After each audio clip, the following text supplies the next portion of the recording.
నమస్కారాలు. నా పేరు కేజ్యోతిశ్రీ. నా పేరు నిత్యశ్రీ. నేను 5వ తరగతి చదువుతున్నాను. నేను తెలుగుకి ఏం చెప్పబోతున్నాను.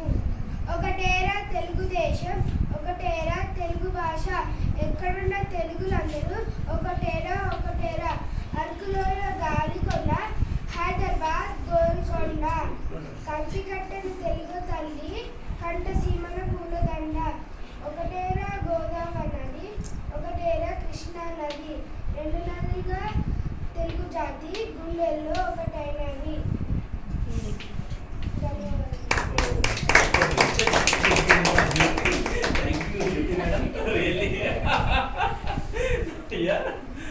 మంచిగా చక్కగా చెప్పాను. నా తెలుగు పర్ఫార్మెన్స్ చాలా బాగా చెప్పావు. Very good, very good.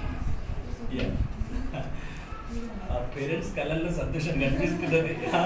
మీ ఫాదర్ ఉంటే ఇంకా చేస్తున్నారు. Very good. నిత్య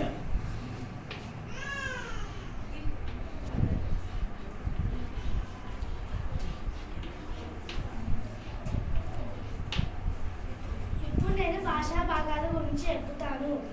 భాషా భాగాలు అంటే ఏంటి?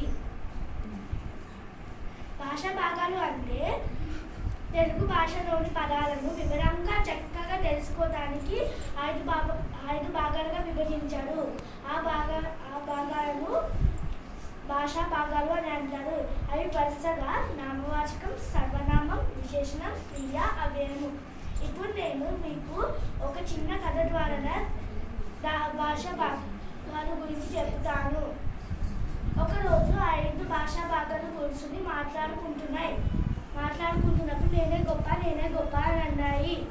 నామవాచకం, నేనే మీ అందరికంటే గొప్ప, ఎందుకంటే పేరులోని నామాలు ఉన్నాయి. నామవాచకం అంటే పేరు తెలుపుతుంది.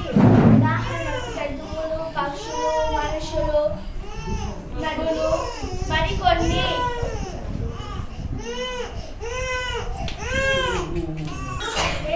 ఒక్కసారి పలుకుతారు, మరే కొన్నిసార్లు తండ్రి పలుకుతారు. సర్వనామం అంటే పేర్లకు బదులుగా తెలిపేది.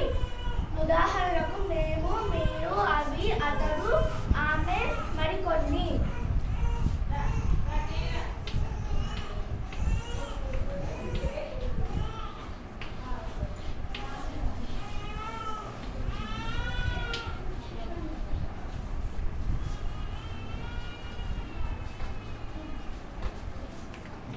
విశేషణము, నేనే మీ ఇద్దరికంటే గొప్ప, ఎందుకంటే మీ ఇద్దరు స్వభావాన్ని తెలిపేదే నేను. విశేషణం అంటే నామవాచకం సర్వనామం స్వభావాన్ని తెలుపుతుంది. ఉదాహరణకు రామ కథ రమణీయంగా ఉంటుంది. తెల్లని పువ్వు, మా అన్న పొడవుగా ఉన్నారు.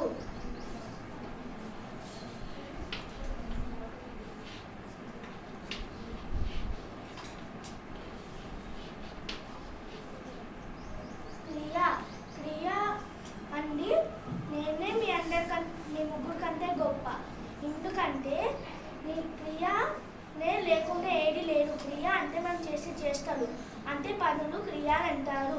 క్రియను తెలిపే పదాలను క్రియ పదాలు అని అంటారు. ఉదాహరణకు రాయటం, చదవటం, ఆడుకోవడం, పడుకోవడం, మరికొన్ని.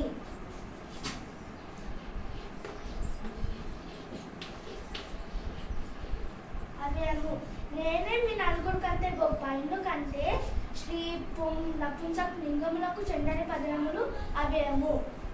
అలాగే ఏక, బహువచనం చెందని పదములు కూడా అవ్యయమే. ఉదాహరణకు ఆహా, ఓహో, అయ్యో, అయ్యో. ఆ 5 భాషా భాగాలు కొట్లాడుకుంటున్నాయి. అప్పుడు గురువు వచ్చి మీరు ఎవరు గొప్ప కాదు, ఎవరు ఎక్కువ కాదు, ఎవరు తక్కువ కాదు, అందరూ సమానమే. ఒక చేతికి 5 వేలు ఎంత అవసరమో తెలుగు భాషలోకి మీ 5 భాగాలు కూడా అంతే అవసరము. ఒక చేయిలో 5 వేలు ఒకటి లేకపోయినా మనకు సంతృప్తిగా ఉండదు. అలాగే భాషా భాగాలు మీ 5 భాషలో ఒక తగ్గినా సరే సంతృప్తిగా అయిపోతుంది తెలుగు భాష అని చెప్పాడు గురువు. ఆ 5 భాషా భాగాలు ఎవరు గొప్ప కాదని తెలుసుకున్నాయి. ధన్యవాదాలు.